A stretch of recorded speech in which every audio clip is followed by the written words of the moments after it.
Thanks for joining me in my decaf Zoom room, Paul. Well, it's my pleasure, my honor. And so what did you want to speak to me about?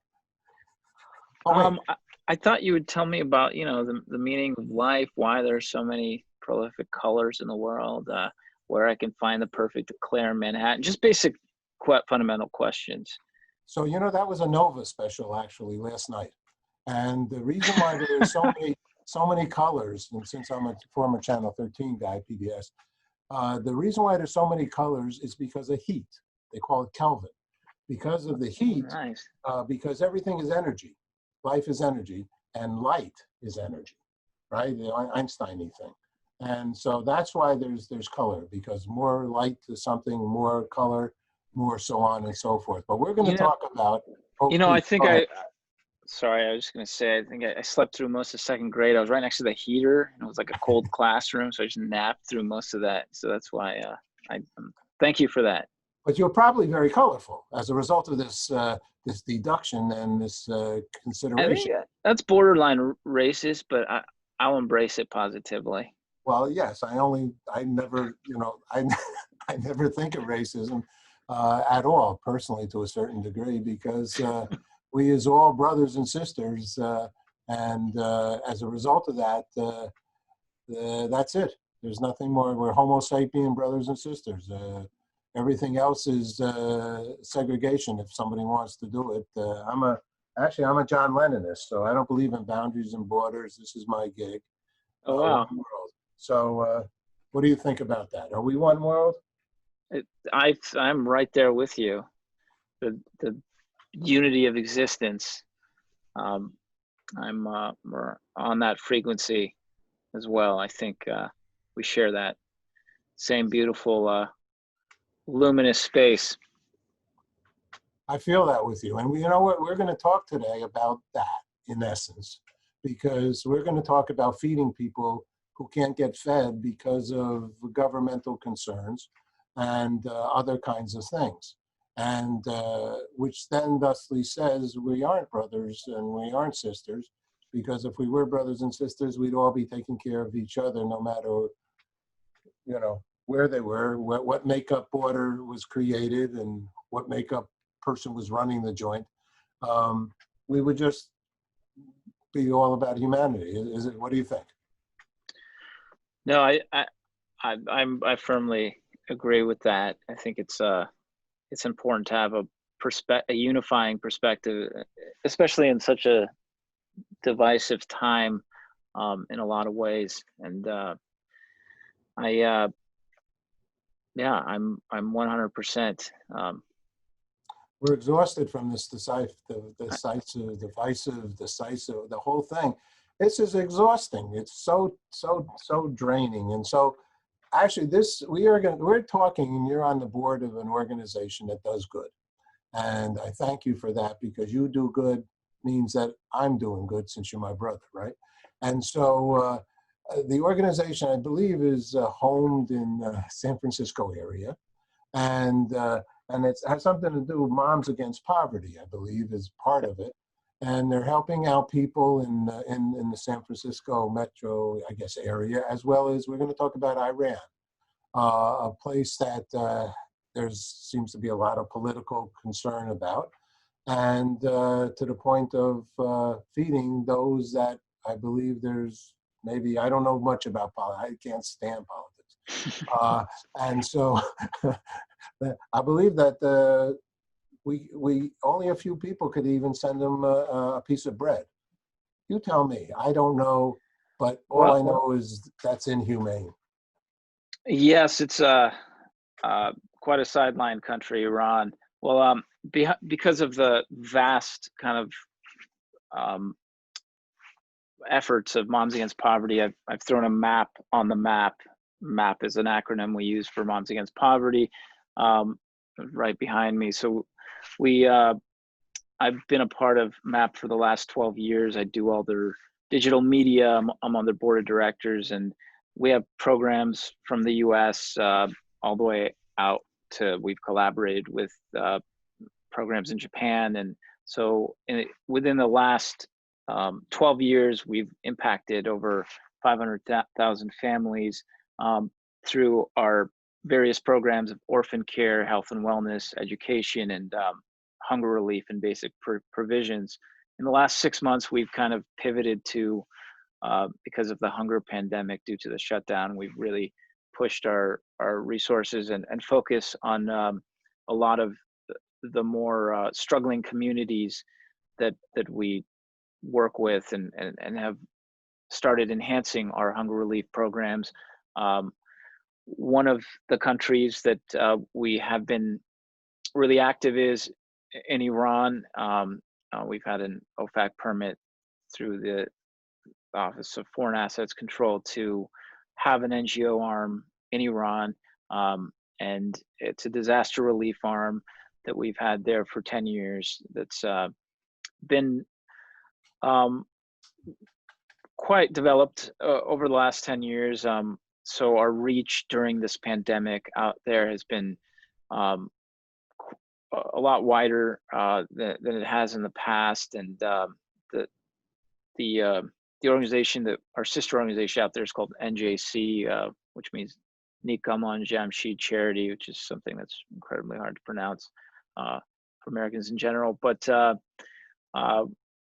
over the last 6 months, we've been able to support over 200,000 families and then children out in Iran through, and that includes our support of hospitals through medical equipment and I think it's PPPs or PPEs. I forget the acronym, but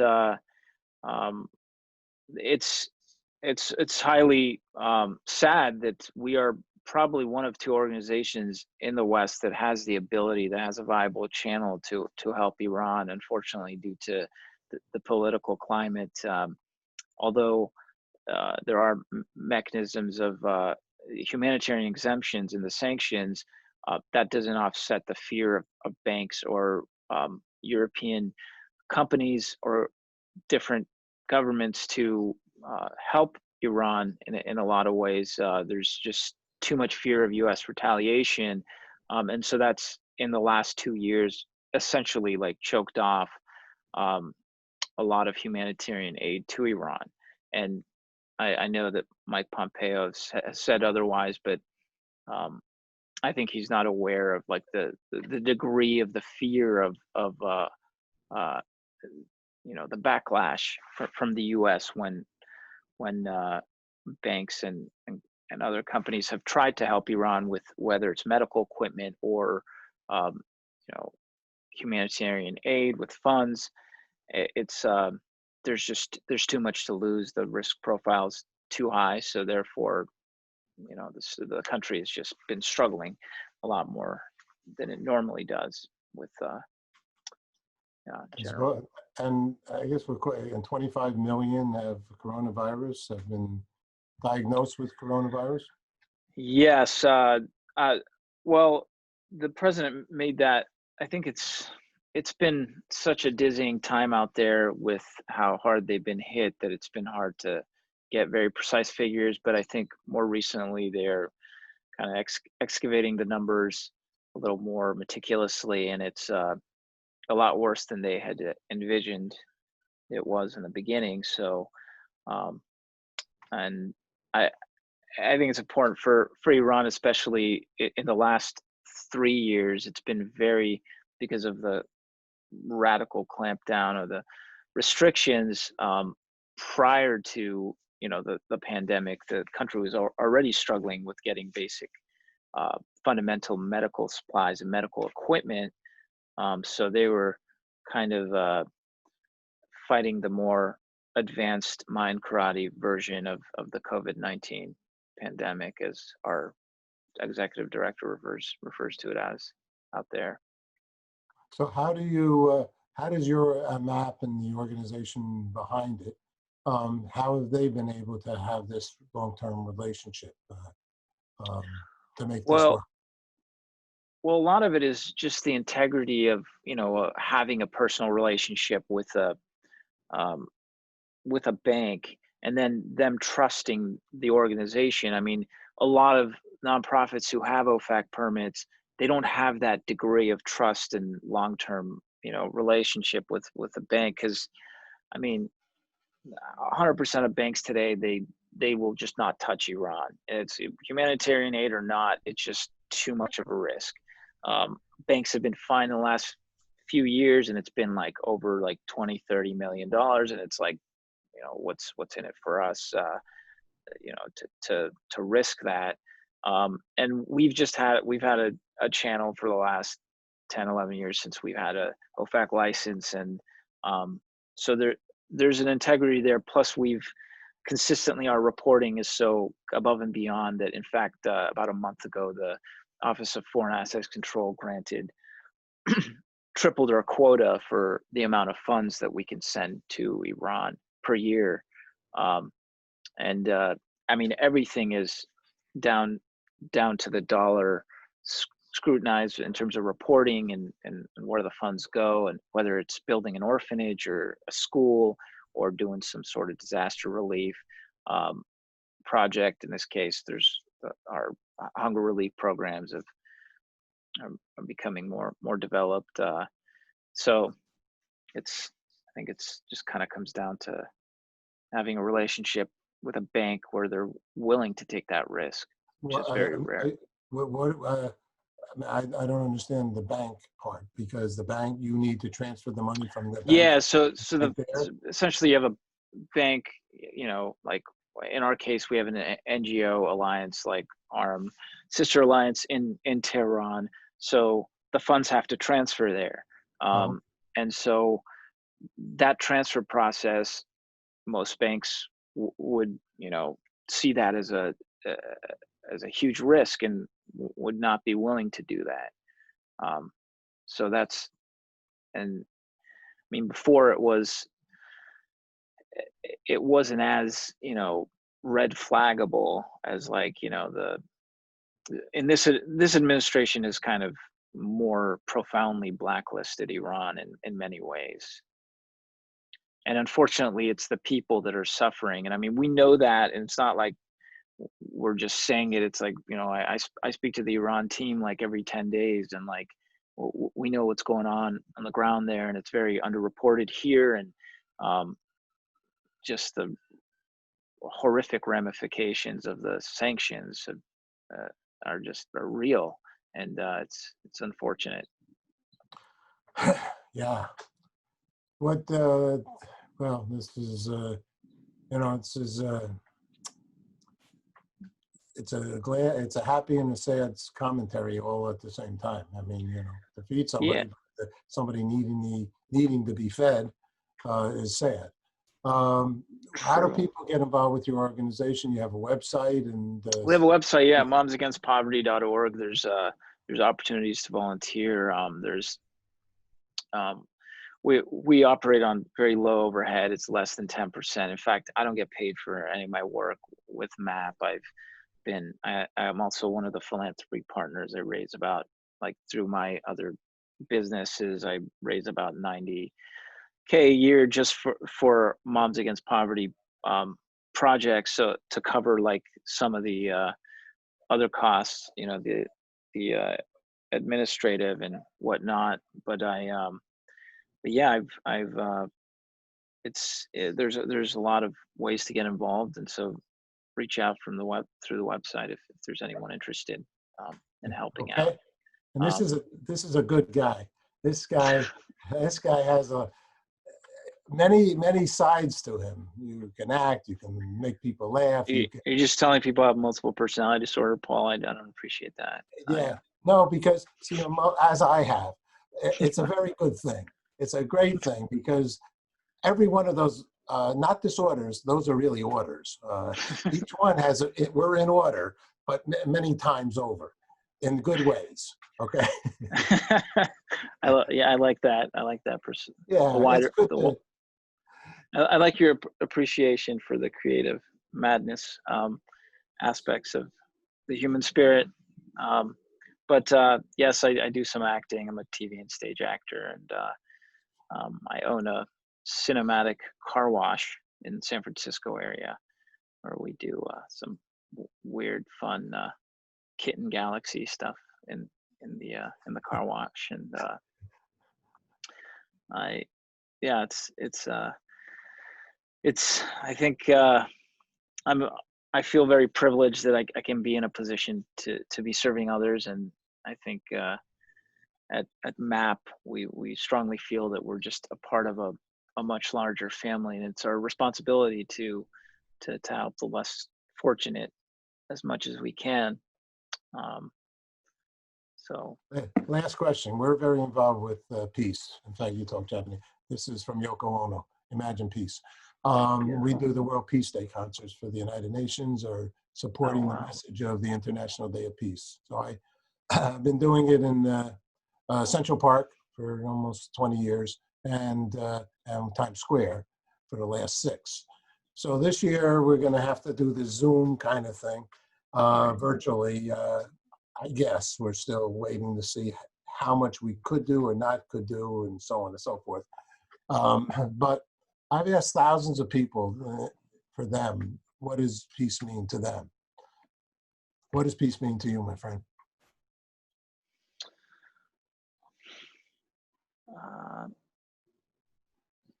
Wow.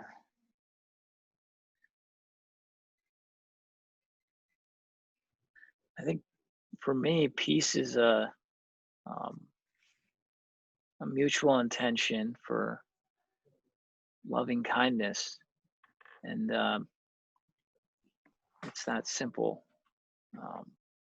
And the intention to bloom community and love and support.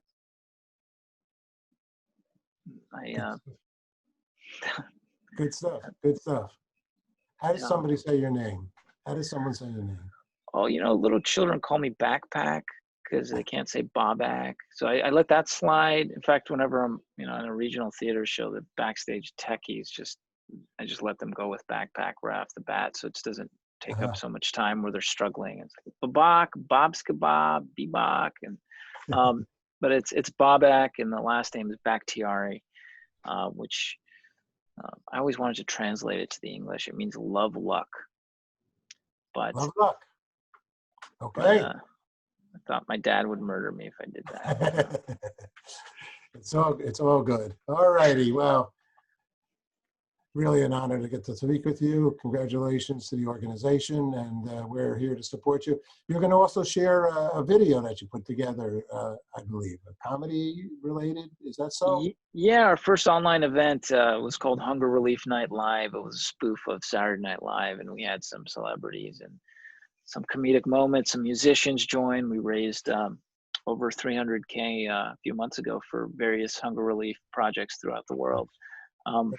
Yeah, and it's an honor, Paul, to be on your show. I'm a huge fan, and I love just the consistent and diligent compassion with which you emanate with the work you do. And so I just wanted to say thank you for bringing that light in a dark time. Thank you. That means a lot to me, and it would mean a lot to my parents and my family, because I was a lucky one. I was a lucky one. I had good parents, good family, good strong foundation. Anybody that didn't, it's not as easy to go through life, because it's tougher out there. So, in any case, Om Shanti Om. Thank you very much. You're a good guy. Appreciate it. We'll talk again. Thank you, Paul. I appreciate I'm just going to take this roller coaster goodbye. And I love show business. It's great. It's great. Oh, no, don't do it. I can't do this. I can't do this. Oh, my God, I can't help me.